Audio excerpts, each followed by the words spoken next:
پاسداران انقلاب نے صدر ٹرمپ کی دھمکیوں پر دو ٹوک الفاظ میں واضح کر دیا کہ امریکی جہاز ایرانی سمندری حدود میں آئے تو حملہ کر دیں گے۔ جنگ کا فیصلہ میدان میں ہی ہوگا۔ ایران نے امریکی جنگی مشقوں اور بحری بیڑے کی مشرق وسطی آمد کے بعد ابنائے ہرمز میں فوجی مشقوں کا اعلان کر دیا۔ غیر ملکی میڈیا کے مطابق ایران نے فوجی مشقوں کے تناظر میں فضائی حدود کا نوٹم جاری کر دیا ہے۔ نوٹم میں کہا گیا ہے کہ ابنائے ہرمز کے اطراف 29 جنوری تک پروازیں 25,000 فٹ سے نیچے نہ کی جائیں۔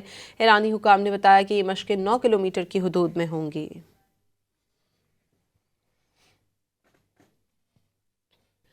پاسداران انقلاب نے صدر ٹرمپ کی دھمکیوں پر دو ٹوک الفاظ میں واضح کر دیا کہ امریکی جہاز ایرانی سمندری حدود میں آئے تو حملہ کر دیں گے۔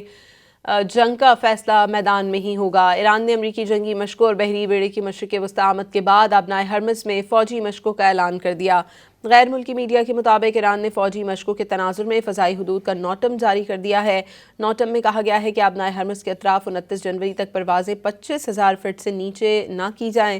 ایرانی حکام نے بتایا کہ یہ مشقیں 9 کلومیٹر کی حدود میں ہوں گی۔